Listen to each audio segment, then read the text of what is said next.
Okay, so it's my great pleasure for the third year in a row to introduce my friend and fellow Puerto Rican, Dan Morehead. I've known Dan since I think it was late 2013 or early 2014, and he was already a legend in this space by being really the first person from the traditional finance world to look at Bitcoin and say, why the hell is this thing only at $60? I need to buy a bunch and start a fund. And obviously he's become a legend for, well, his early Bitcoin buying and then starting a couple $1 billion worth of funds and then moving those funds to Puerto Rico, where he's now the most prominent crypto VC on the island, if not the most prominent hedge fund and VC on the island. Dan Morehead.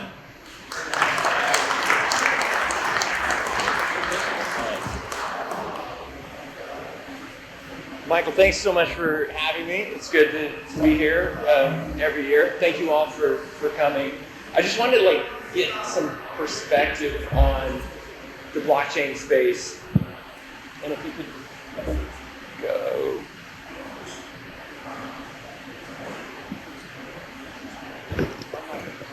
Okay.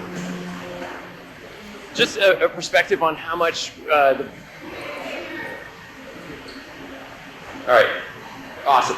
Perspective on this space. Everyone has opinions. Harry's super negative on it. Could go to 10,000. I think we're in a massive 20-year bull market in crypto. So a couple of perspectives. So last 18 months, we've gone through some crazy challenges in our space. All kinds of really weird events in the normal markets, the bond markets, the stock markets, all that kind of stuff, but also some really wild things in the blockchain space itself. And as Michael said, we've been doing this for over a decade. This is our fourth crazy cycle. We've gone through 3 really big crypto winners. I think we're in the next big halving bull market. But if you think about it, back in the day, Mt. Gox was doing over 70% of the entire volume in the industry when it got hacked and crashed. And Bitcoin just powered right through that. So all the weird things that happened last year, FTX, Silicon Valley Bank, the SEC suing Ripple Labs, all those things which are, crazy, really.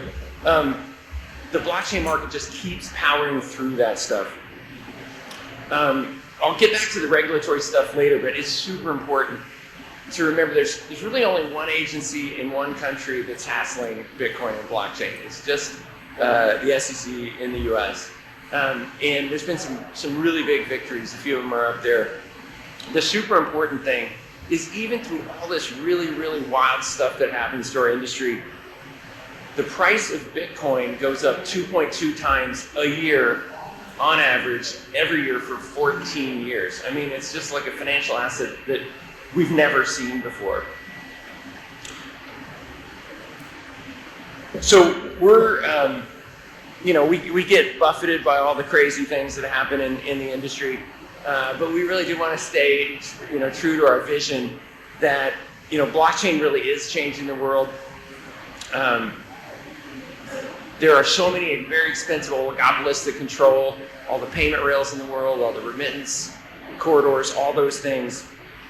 And to have something that allows anybody on earth with a smartphone to connect with anybody else, essentially free and essentially real time is, it's just a gift. Satoshi gifted this really cool thing to the world. And all of the weird things that happened last year are in centralized entities.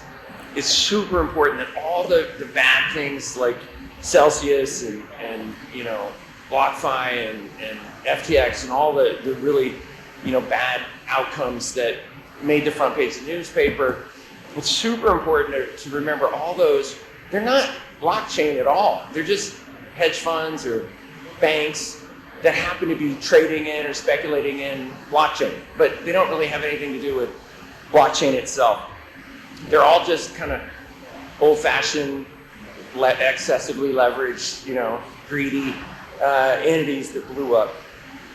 Most of them were, very opaque. So, one of the main things of blockchain is it's transparent. All these things like Celsius and BlockFi were completely opaque, and FTX, they were all, run by humans, not by code. So they had all the kind of the frailty that we've seen for centuries. It really had nothing to do with blockchain itself.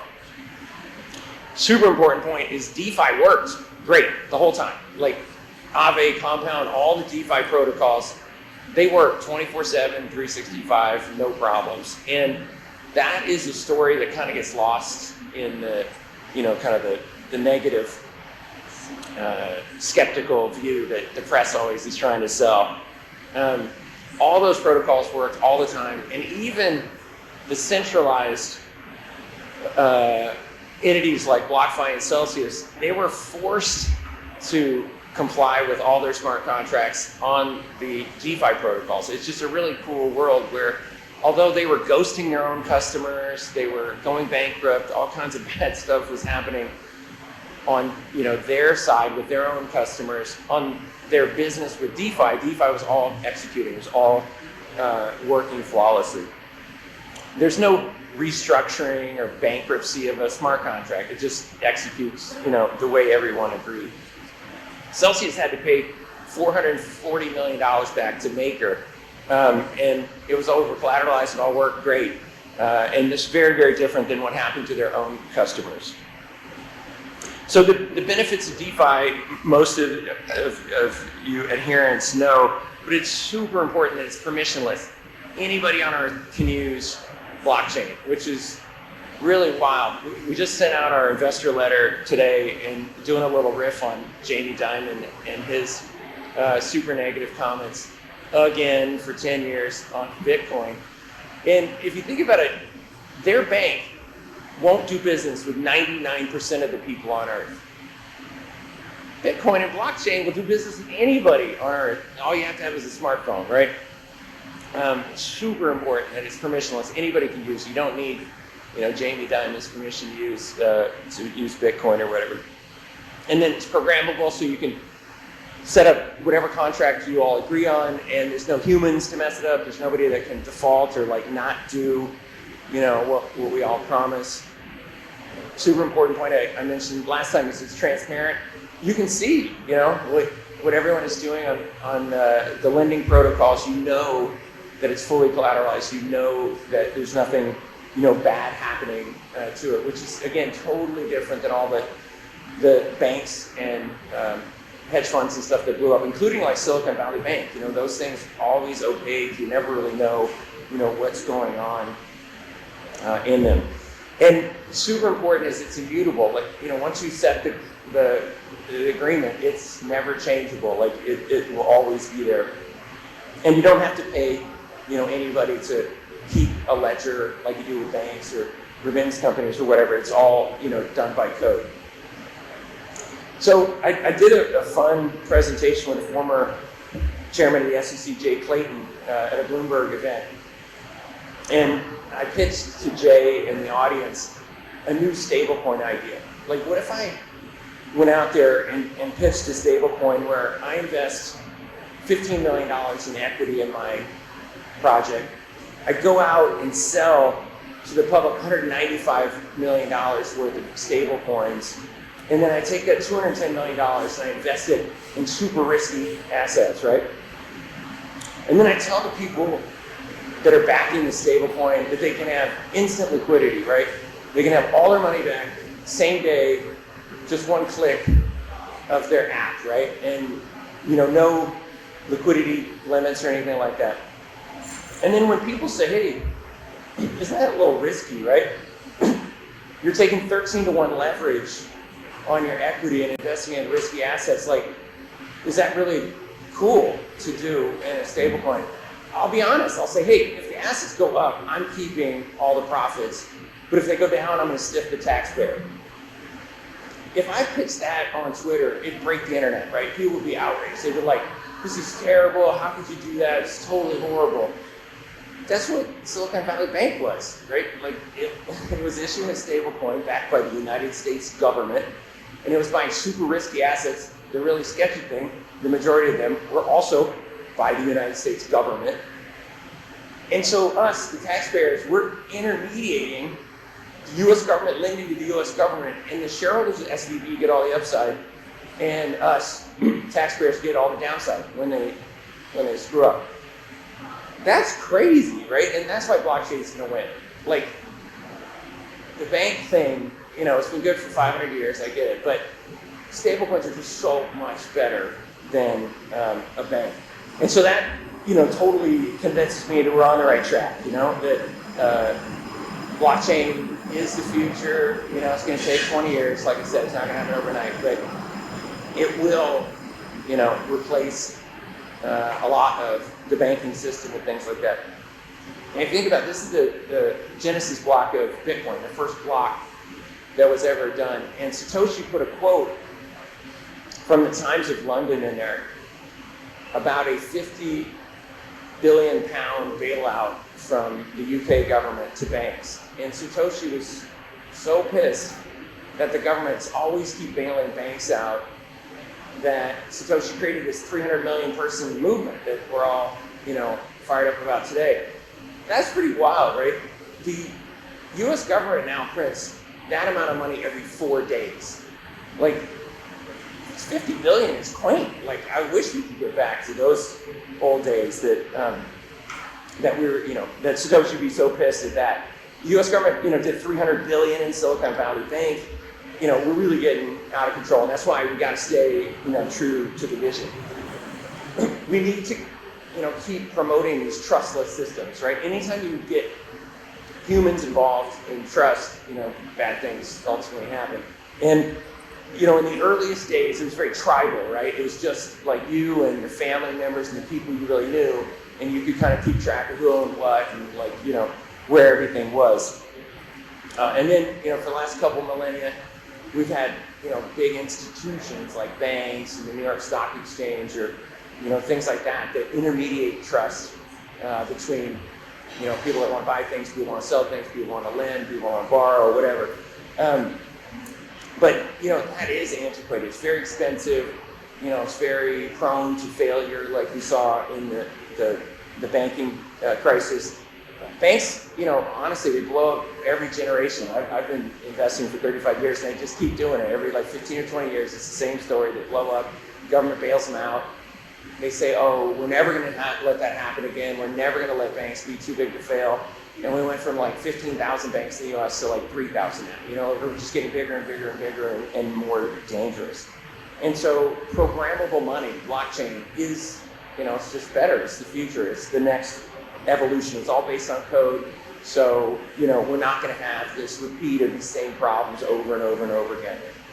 So the next big theme for blockchain is Web3. I think it's a great way to think about it, that the first web, the first internet was big companies publishing data, and we could all access it, somehow through their websites. And then kind of the whole social thing was all about not big companies publishing content, but us publishing content, right? But we don't get any of the value of that now, right? Like, think about Facebook's business model. It's really actually pretty wild.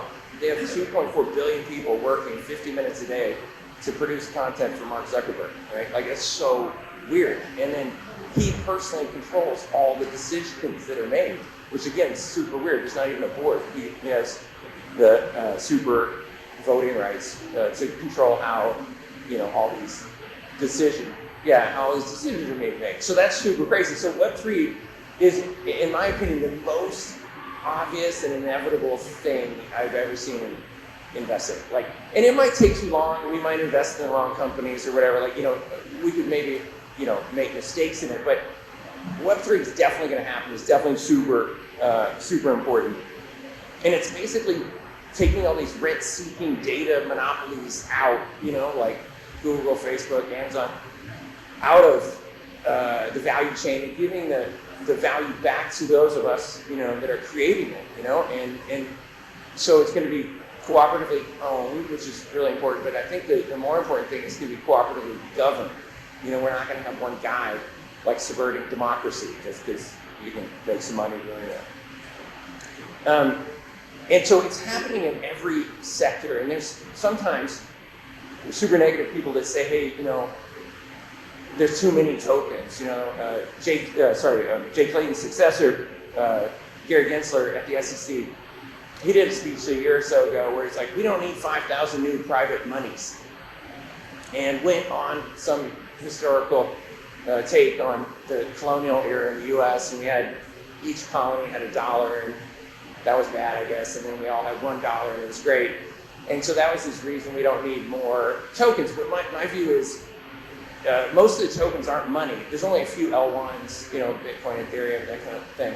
Most of the things are tokens that are more like digital companies built on top of Ethereum to help do different things like an Airbnb or an Uber or Spotify in the Web3 space. And there's 4,500 public companies in the United States. There could easily be 4,500 tokens, so I have no problem with that. So the cool thing is, Michael mentioned the halving. It does exist, and it really does make a 4-year cycle out of the price of Bitcoin. And I've been doing this for 10 years, and people are always like, well, if we all know it, how does it keep happening? But it does keep happening. So I actually really do believe in it. So every 4 years is a good time to kind of look at crypto, because we do go through these cycles. And it just all goes up like 10x. There's a bunch of different factors that, there's a lot of ways you can measure, how blockchain's doing. But it definitely has some bad times like the last couple of years. But anyone that's ever held Bitcoin for 4 years has made money, which is a really amazing statement. Like, I don't know any other asset that you can say that. So all these things keep happening, keep growing. Stablecoins are now super important. Circles, USDC, Coinbase and Circles, USDC is 30 billion. Decentralized exchanges are now about 15% of the volume we're doing in centralized exchanges.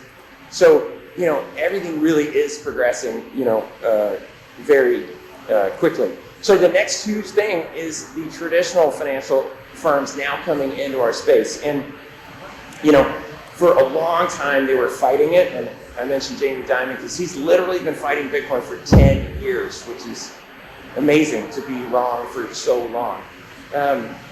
But the cool thing is all those entities are now embracing the future, right? Like, blockchain's here to stay, it's really important.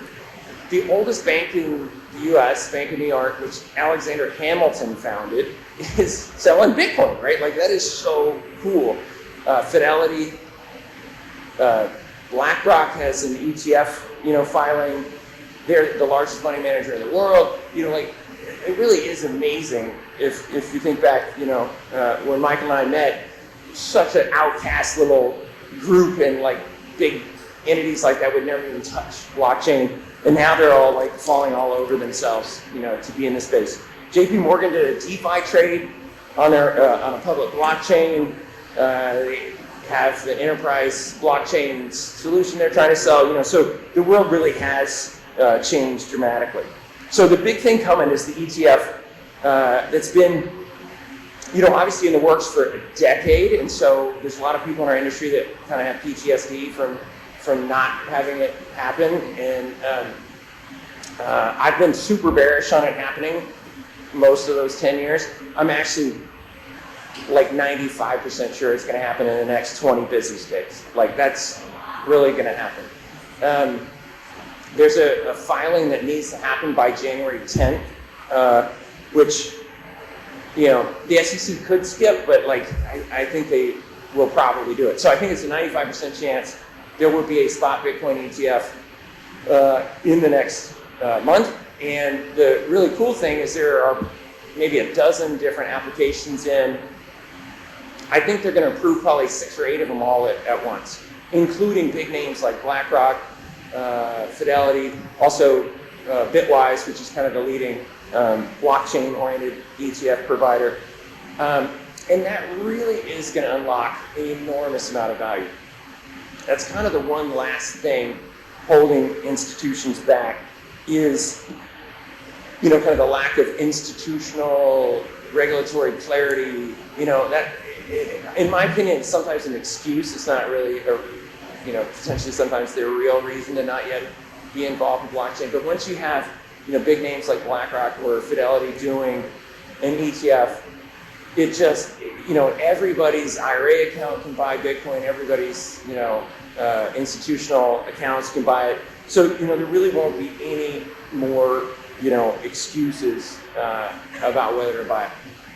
And there's a old slogan on Wall Street: buy the rumor, sell the fact, right? And so in the past, that's been a great strategy. That you want to get long something while everyone's talking about it, but as soon as it actually gets announced, normally it deflates. I actually think this is different. I'll go through why. So the former chairman of the CFTC, Chris Giancarlo, was speaking at our investor summit a couple years ago, and he pointed out something that I hadn't even noticed at the time. If you were around in 2017 in the industry, everybody was talking about the futures contract coming for Bitcoin. And as soon as that happened, we were going to the moon, and everybody was so pumped about that. And the futures contract listed December 18th, 2017. That was literally the peak that day, and it crashed 85% after that. And so in that case, it was all people buying because of the rumor of the coming CME futures exchange, futures contract. But then when it actually happened, the souffle totally deflated. So the other peak bubble of our industry was when Coinbase went public. Again, everyone's like, oh man, this is going to change the world. Bitcoin's going to go to the moon. Bitcoin rallied a huge amount. And then it's the day Coinbase went public was the high, both in Coinbase stock and Bitcoin. And ultimately it went down 76% after that. And so, well, it's not normally a great trading strategy to say this time's different. It normally doesn't work super great. This time I actually think it's different. So the difference here is in those two previous things, they didn't actually change the underlying demand for Bitcoin, right? Currencies really don't trade in futures markets at all, like normal currencies, dollar, yen, the euro, whatever. Those all trade in spot. And so the future contract, was going to bring a couple new participants in, but it really wasn't going to unlock any new buying. And I actually think the whole concept of futures on Bitcoin is going backwards. Bitcoin itself is awesome. It's T+0 settlement. Like as soon as you buy Bitcoin, you own it, it's settled. There's nothing. Futures are clunky. You have to roll them, and there's commissions, and all kinds of inefficiencies. So the whole futures thing, it's good. It was credentializing for our industry, but it itself, wasn't really important. So the Coinbase one was even more clear. Coinbase going public was great for the hype of our business and all that stuff, but really it didn't change anything, right? Like Coinbase's website worked great the day before they went public, and it worked the same the day after they went public, right? Like it didn't help anybody get access to a new asset class. Whereas a BlackRock or Fidelity or Bitwise ETF, it's massive. It's going to unlock all those retirement accounts, all those institutions, all these entities that couldn't yet buy it. And the example that I think is really prescient, gold, been around for eternity, right? It was very hard to own physical gold, right? Like, you're not going to go buy a brick of gold and like keep it in your apartment or whatever. As soon as they did a gold ETF, the amount of investing in gold went up 5x, and the price went up a ton. To my mind, that's what the Bitcoin ETF would be like. It's going to just make it a lot easier for institutions to be able to be in this space with reputable names like a BlackRock or a Fidelity or whatever.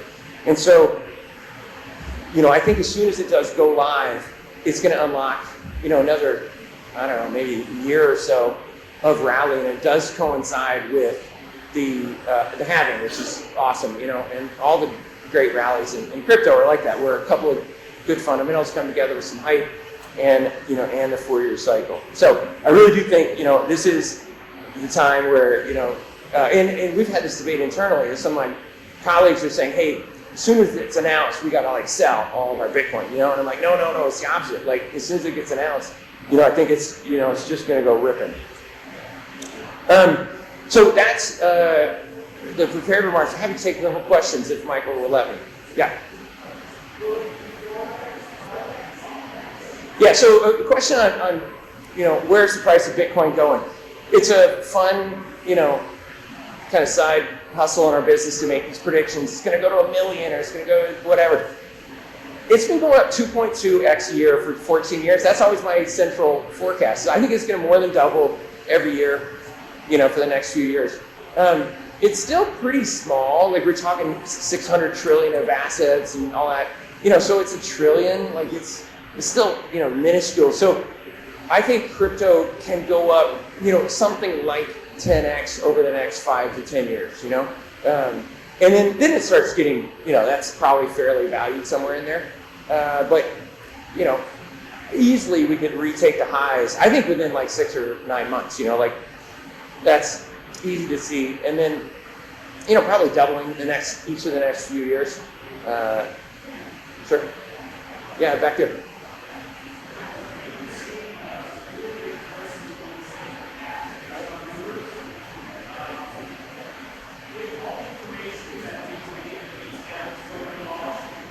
Sorry, do you mind repeating that with the microphone? Oh, all right.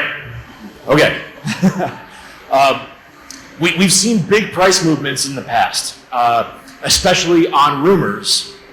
And this is a pretty sure rumor that you believe is likely to happen with the ETF approval.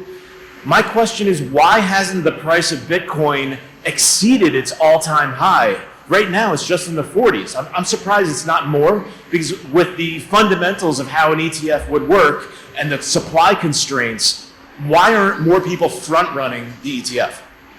Yeah, so I really think it's the regulatory uncertainty really put most institutions in the U.S. on ice for the last 18 months. And, we see it in our business that we have had a bunch of institutions over the years, and then up till about 18 months ago, there was a bunch really active, and then as soon as the SEC started suing Ripple Labs and Coinbase and all this, and FTX, it's a criminal act, all those things blew up. It really just totally iced institutions for a while. And that's why I think the ETF is so important, because it's kind of the unlock of that problem. Like it's taking that problem away, because it's the Securities and Exchange Commission, allowing people to buy ETFs. So I think that's it. And your point is super valid that, crypto, as I said, goes up, 2.2 times a year. It's up about, 2.6x year to date, right? So it really hasn't even caught up to its discount of its long-term trend, And so Bitcoin right now is 77% below its 14-year long trend. It's only spent 15% of the last 14 years cheaper than that, So I agree. I think it's kind of surprising that it hasn't rallied even more, but, Wall Street's driven by fear and greed, right? And for a long time, everybody was fearful, and we're going to swing to the other side where everybody's, like super bullish. Yeah. Hey, Dan, how are you? So with this new bill that actually Warren has come out with, where she's pushing that since actually July, what do you think? She's really trying to get her shackles around the crypto world. What do you think is going to happen there? Yeah, so we actually took on also Senator Warren in our investor letter we just sent today. And if you don't get it, go on our website and log in. It's mind-blowing that a populist like Senator Warren doesn't love blockchain, right? Like, it's weird. She literally said that she doesn't often do this hold hands with the CEO of a major oligopolistic bank, Jamie Dimon, but she literally just did that in the Senate hearings, which is really crazy, right? Satoshi gifted Bitcoin to the world for free. Satoshi has $50 billion worth of Bitcoins, never sold a penny, never patented it, gave it to all of us to use for free. And then Jamie Dimon's sucking $500 billion of value out of people, right? Like, it's really weird. Like, why is she siding with him and not with Bitcoin? And so that's why she's going to come around. She's a smart woman. She'll figure it out, right? Like, and same deal with like most of these, Ray Dalio and, all these people super negative now. They love crypto.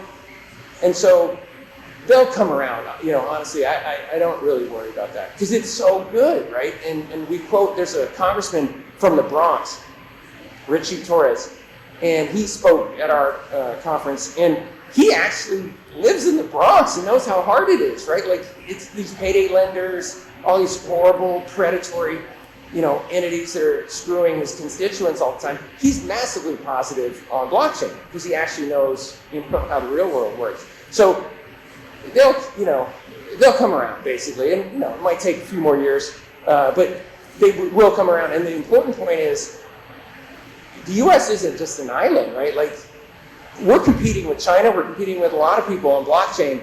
The U.S. can't just kind of like say no forever, right? Like, or the whole world's going to be using the Chinese blockchain, right? So, they'll come around. And again, like, it's maybe a little slower than I would expect it, and it's weird that a populist is anti-Bitcoin, but, the truth's on our side, right? People are going to come around. I think with that, I have to wrap up. But thank you so much. It's been a pleasure.